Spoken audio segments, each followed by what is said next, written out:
एक अरबी कहावत है कि ऊंट अगर बैठ भी जाए तो वो कुत्ते से ऊंचा ही दिखेगा। ये कहावत फिट बैठती हुई नजर आती है उत्तराखंड के प्रदेश के इस परिदृश्य पर। चूंकि अभी यहाँ पर त्रिस्तरीय पंचायत चुनाव जो अभी हुए हैं, तो उनमें क्या कुछ हमें देखने को मिला। उनमें हमें देखने को ये मिला कि कहीं किसी क्षेत्र में गोलियां चल रही हैं, तो कहीं किसी क्षेत्र में लात घूंसों के साथ में मार झपट कर वहां से जो पंचायत सदस्य हैं, जीते हुए पंचायत सदस्य हैं, उनको किडनैप किया जा रहा है। और उसके बाद घटनाक्रम कुछ ऐसा होता है कि ये कुत्ते वाली कहावत उन पर फिट बैठती है। वो इसलिए क्योंकि जब वहां से उनका अपहरण होता है, कांग्रेस ये पार्टी ये दावा करती है कि उनके 5 कैंडिडेट का अपहरण कर दिया गया है बीजेपी के द्वारा। और उसके बाद होता क्या है कि 2 दिन उपरांत वही 5 कैंडिडेट फिर से पुलिस के समक्ष आते हैं, कोर्ट के समक्ष आते हैं और बीजेपी पार्टी के समक्ष आते हैं, सभी के समक्ष आते हैं और कहते हैं कि हम तो घूमने के लिए गए थे और जो सरकार है हम उसके साथ मिलकर कार्य करेंगे। अरे भाई, एक तरफ तो आप कांग्रेस सदस्य हैं, आप फुटेज देख सकते हैं, फोटो दिखाता हूं मैं आपको। ये फोटो में देखिए, आपके ये घूमने जा रहे हैं क्या ये लोग, ये जो पंचायत सदस्य हैं जो जीतकर आए हैं अभी उत्तराखंड प्रदेश के भिन्न भिन्न क्षेत्रों से। ये खबर तो नैनीताल क्षेत्र की है और नैनीताल से ही ये 5 सदस्य हैं जिन्होंने अभी का ये कहा है कि हम घूमने के लिए गए थे। फोटो में आपने देखा कि ऐसे खींच कर मार झपट कर ऐसे ले जा रहे हैं, दौड़ा दौड़ा कर ऐसे ले जा रहे हैं। चूंकि हमने एक वीडियो भी डाली है जो कि लाइव फुटेज थी, वहां पर नैनीताल से हमें किसी मित्रवर ने भेजी थी, तो वो हमने आपको दिखाई कि इससे पहले वो वाली वीडियो आप देख सकते हैं। उसमें किस प्रकार इनको ले जाया जा रहा है। और दूसरी तरफ ये बात हजम नहीं होती है कहीं से कहीं तक भी कि ये घूमने के लिए जा रहे हैं।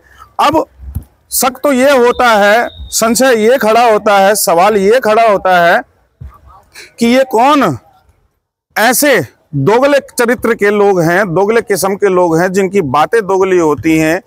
वो कैसे, तो एक तरफ तो वहां से उनको उठाकर ले जाया जाता है जो कि सोशल मीडिया पर पूर्ण चर्चाओं का विषय बना हुआ है, और दूसरी तरफ 2 दिन उपरांत वो कहते हैं कि हम घूमने के लिए गए थे। भाई, किस मुंह से आप कह रहे हैं कि घूमने के लिए गए थे, कैसे? वहीं दूसरी तरफ आप देखेंगे तो मैं क्षेत्र के लोगों से ये अपील करना चाहूंगा कि ऐसे लोग जब कभी चुनाव उपरांत आपके क्षेत्र में आए, आपसे मेल जोल रखें, तो सूखे जूतों की तो मेरे ख्याल से मार कम पड़ेगी, परंतु गीले जूते गीले कर वो जूतों की माला इनको मारें, वो जूतों की माला इनको पहनाए कि छाप छूट जाएगी हमेशा के लिए और आगे इनका राजनीतिक करियर खत्म हो जाए। ऐसे दोगले लोगों का जो एक पैर रखते हैं बीजेपी पार्टी में, दूसरा पैर रखते हैं कांग्रेस पार्टी में। इन्हें दल से कोई फर्क नहीं पड़ता, इन्हें दल से कोई मतलब नहीं है, लोगों की भावनाओं से कोई मतलब नहीं है। जनता की भावनाओं के साथ में जो खिलवाड़ करना है वो इन्होंने कर दिया है। उसकी सारी हदें इस पंचायत चुनाव में पार हो गई हैं, तार हो गई हैं जनता की उम्मीदें।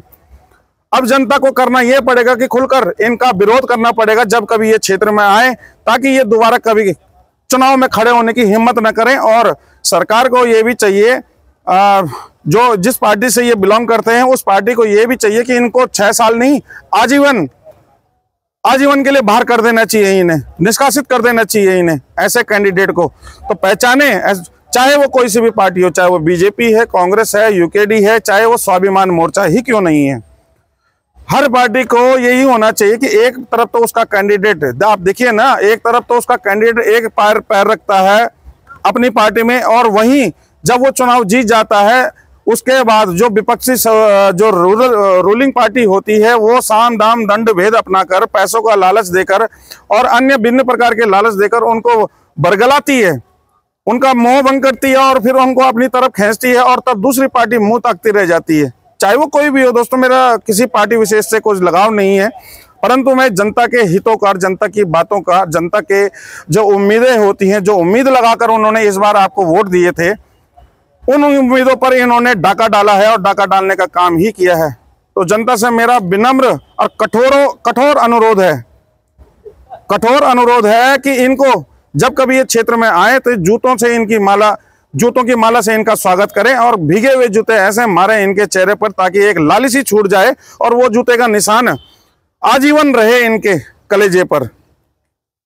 दूसरी तरफ आप देखेंगे कि एक क्षेत्र में गोली चलने का मामला भी आया है, और जब गोली चली थी वहां पर तो उसके तुरंत बाद एक जो कार्यकर्ता हैं उसी पार्टी के, उन्होंने अपने पार्टी के प्रदेश अध्यक्ष को भी फोन किया था।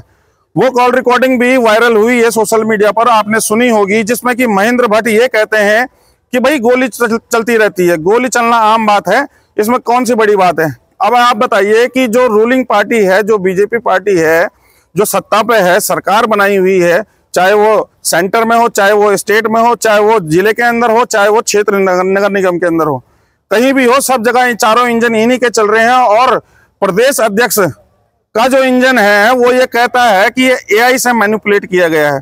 भाई किस प्रकार एआई से आपकी आवाज है, कहां से आप, मतलब पॉलिटिशियन अगर कुछ गलत बोल दे, कुछ भी बात बोल दे, तो वो एआई कन्वर्टेड हो गई।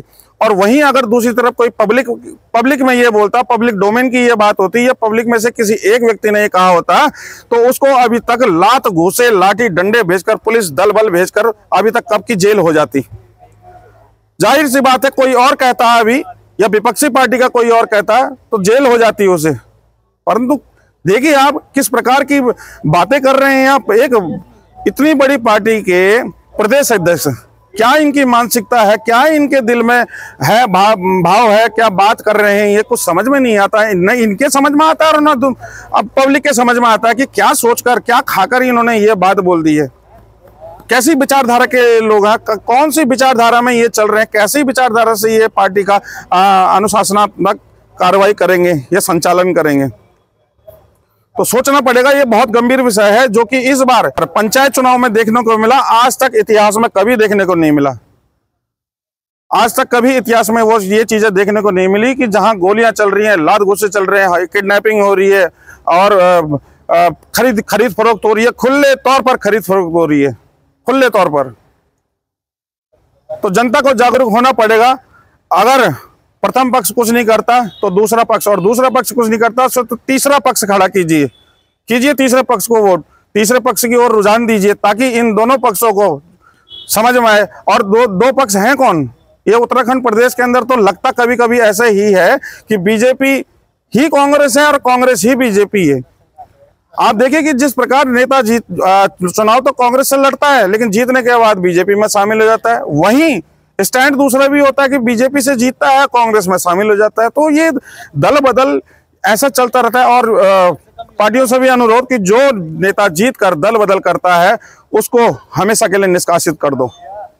दल बदल कानून के तहत इन पर कार्रवाई भी होनी चाहिए, कानूनी कार्रवाई होनी चाहिए। तो चलिए, जनता से मेरा इतना अनुरोध रहेगा कि भाई सोचिए, विचार कीजिए, आपके क्षेत्र के लिए कौन बेहतर है, कौन सही है, कौन नहीं है। तो जो दल बदलते हैं ये लोग, इन जैसे करप्ट, भ्रष्टाचारी, करप्शन में लिप्त, हरामखोर, इन लोगों को आगे जरा सोच समझकर वोट कीजिएगा।